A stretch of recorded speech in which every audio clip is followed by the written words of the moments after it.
आप अपने पितरों को खुश कैसे रख सकते हैं। और अधिकतर लोग ये बोलते हैं कि हमारे पितरों को खुश कैसे रखना है और हमारे पितर यहाँ हैं, हम उनका कैसे विधान करें, हम क्या कर सकते हैं, क्या हमारे लिए उनका लिए करना उचित है, क्या नहीं है।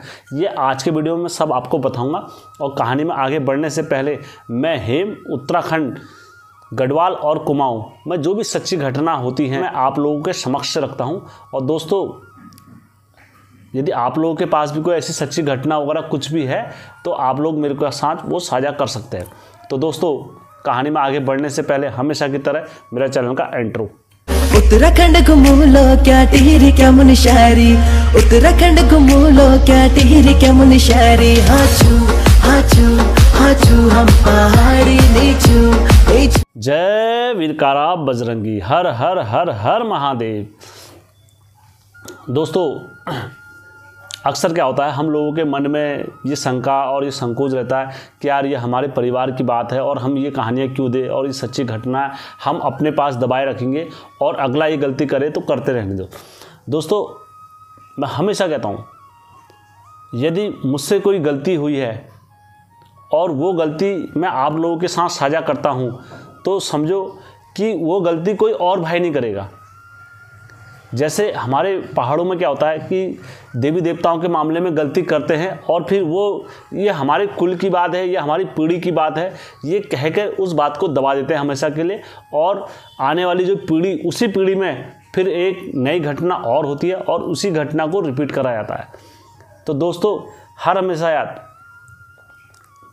हमेशा याद रखना चाहिए कि अगर हमने कोई गलती करी है तो हम चीख चीख के बताएंगे कि सामने वाला इस खड्डे में ना पड़े, तब तो हम इंसान हैं।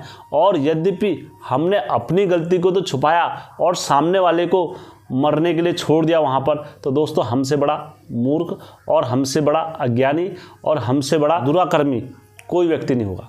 तो दोस्तों, यदि आप लोगों के पास रियल में उत्तराखंड से रिलेटेड सच्ची घटना है और आपका कब देवताओं ने इंसाफ करा है और कहाँ पर नरसिंह देवता ने इंसाफ करा है, कहाँ पर गोल देवता ने इंसाफ करा है, या कहीं पर भैरव देवता ने इंसाफ करा है, या कहीं पर एड़ी देवता ने करा है, या कहीं पर खंडेनाथ स्वामी जी ने करा है, या गढ़वाल से किसी भी देवता ने अगर कोई भी इंसाफ करा है तो उसे छिपाना नहीं है दोस्तों, उसे समाज के सामने लेके आना है। आज के जो दुराचार व्यक्ति, अभी मेरे पास एक ऐसी घटना आई दोस्तों कि दिल्ली में ऑपरेशन करा और ऑपरेशन जिस दिन कराने लगी उस दिन, पहले तो सही थी लड़की, पहाड़ से आई, लेकिन ऑपरेशन कराने के बाद यहाँ बीमारी ऐसी लगी कि वो आज की डेट में कहीं किसी काम की नहीं है।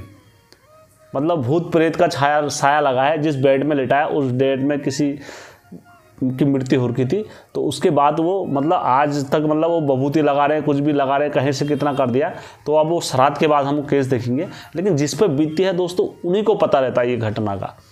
हमारे लिए और आपके लिए और ये सारी चीज़ें एक नॉर्मल सी बात है, लेकिन जिस पर बीती रहती है और जिसकी आत्मा में होता है, ये उस चीज़ को वही जानता है। इसलिए दोस्तों, हर हमेशा मैं कहता हूँ, हर हमेशा सत्य का साथ दो और अपने कुल की अगर या कोई भी सच्ची कहानी या देवताओं ने कुछ इंसाफ करा है तो आपका दायित्व बनता है कि आने वाली पीढ़ी ऐसा काम ना करे, तब तो हम इस योग्य हैं।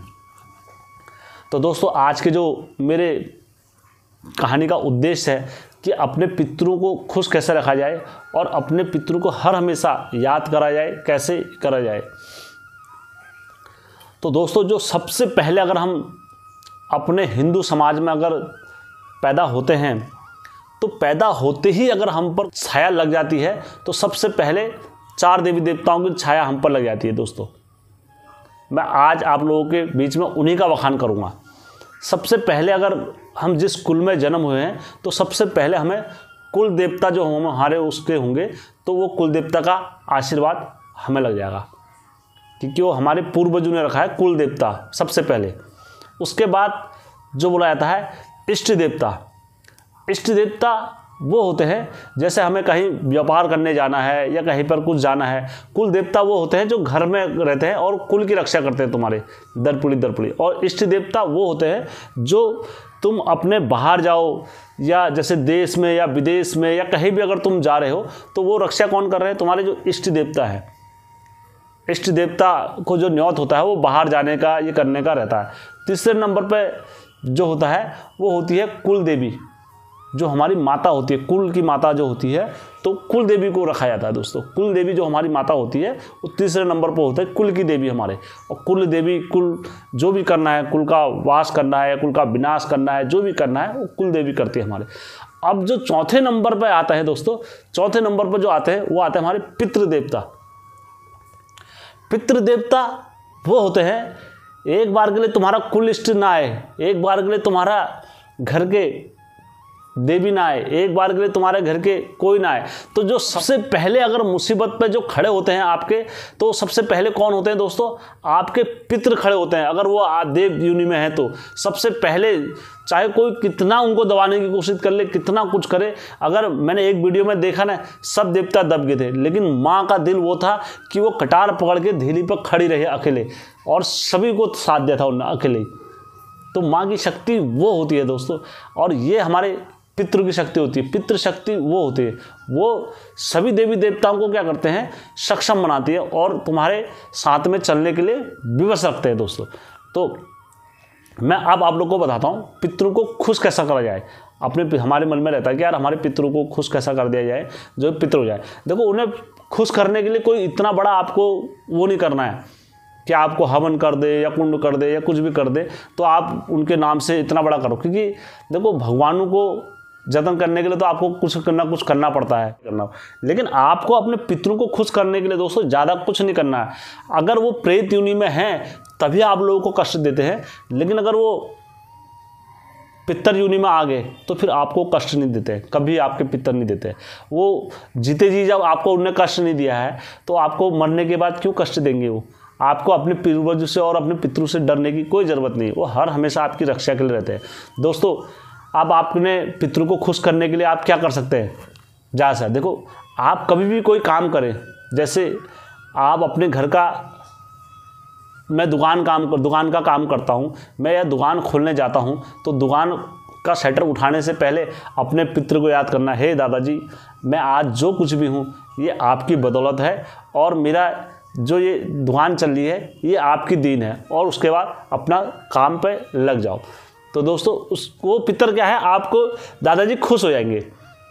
और जैसे आपके घर में कोई मंगल कार्य हो रहा है तो सबसे पहले अपने पीढ़ियों का आशीर्वाद लिया जाता है, जैसे हमारे पीढ़ी पूर्वजों में जो भी है। और आपको अधिकतर दोस्तों प्रत्येक के मन से बोलता हूँ, प्रत्येक भाई से, प्रत्येक उनसे बोलता हूँ कि उनको अपनी 5 पीढ़ी या 6 पीढ़ी तक का याद होना चाहिए। और जो विधान होता है वो विधान जो होता है 22 पीढ़ियों का होता है। अगर 22 पीढ़ी तक अगर तुम्हारा कोई भी भूत या पितर या कुछ भी निकलता है तुमसे रिलेटेड तो आपका दायित्व है उनको तारना। 22 पीढ़ी तक का बोला जाता है। और 23वीं पीढ़ी का अगर निकलता है तो उनसे आपका कोई दायित्व नहीं होता है। ये हमारे पहाड़ों के ग्रंथों में बोला गया है और पहाड़ों की जागर पद्धति में बोला गया है। 22 पीढ़ी में भी घोड़ा अपनी जगह पर आता है, 22 पीढ़ी में भी इंसाफ करते हैं गुरु देवता, 22 पीढ़ी तक ही। हाँ, तुम्हारी पीढ़ी से 22 पीढ़ी तक इंसाफ करते हैं गुरु देवता, और 22वीं 23वीं पीढ़ी में नहीं करते हैं, क्योंकि ये विधान होता है। वो मैं वही बता रहा हूँ आपको। तो क्या होता है, अब आपको 22 पीढ़ी तक अपना देखना है। 22 पीढ़ियों को अगर 6 पीढ़ी या 7 पीढ़ी 8 पीढ़ी तक अगर आपने अपने पूर्वजों को बताया या लिख के कहीं पर भी जा रहे हो, मेरे पिताजी ये थे, मेरे पिताजी ये थे, तो वो आपके पीढ़ियों के लिए अच्छा रहता है। तो आप अपने पूर्वजों का अगर नाम भी खाली सुमरण करते हो, आपके पितरों का आशीर्वाद आपके सभी वंशजों के ऊपर रह जाता है। तो दोस्तों, मंगल कार्य करो तो आप एक बार नाम ले लो। आप कोई अपने ज़मीन की रजिस्ट्री करने जा रहे हो तो एक बार कह दो, दादाजी मैं ये नया घर बनाने जा रहा हूँ, एक बार आप भी मेरे साथ चल दो। तो दादाजी को भी बड़ी खुशी होती है। आपका कार्य मंगल ही होगा, कभी अमंगल नहीं होगा अपने पितरों का नाम लेने से। और या आप अपने घर में या घर बहस कर रहे हो या कुछ भी कर रहे हो, तो आप दोस्तों जब आपके पितर थे, जब आपकी दादी अम्मा थी या आपकी मम्मी थी या परदादा थे या धड़दादा थे, जो भी थे, जब वो थे तभी तो आप लोग हो। आप लोग मत मानो किसी भगवान को। बोलते पितर देवता खुश तो सब खुश, पितर खुश तो सब खुश।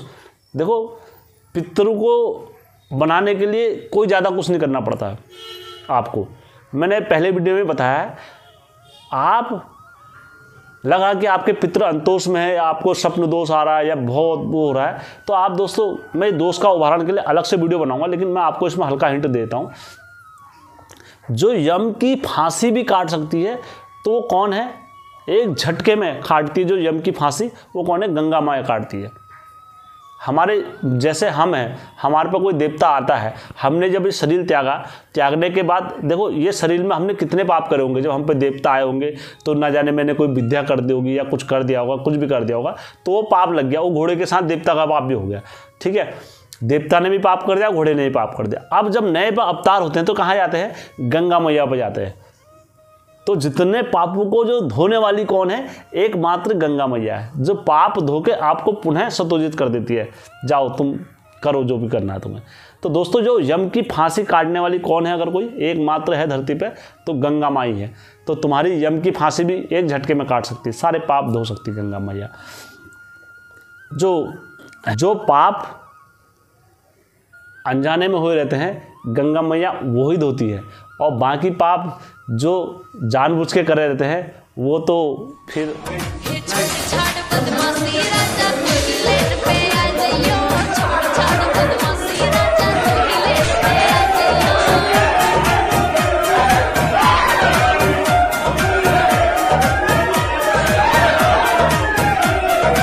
कभी भी जानबूझ के गलती नहीं करनी चाहिए। हर हमेशा आप याद रखना, जो भी करे धर्म हित कार्य करे। हमारे घर में और हमारे पहाड़ों में परंपरा है, जैसे गंगा माँ आती है, और दूसरा जो बोला जाता है वो गौ माता को बोला जाता है। सभी देवताओं का वास होता है, और गौ मूत्र छिड़कने मात्र से जितने भी देवी देवता होते हैं, चाहे कितने दबाए हों, कैसे भी दबाए हों, तो वो अघोर से बाहर आ जाते हैं गौ माता के मूत्र विसर्जन की छींटों से ही।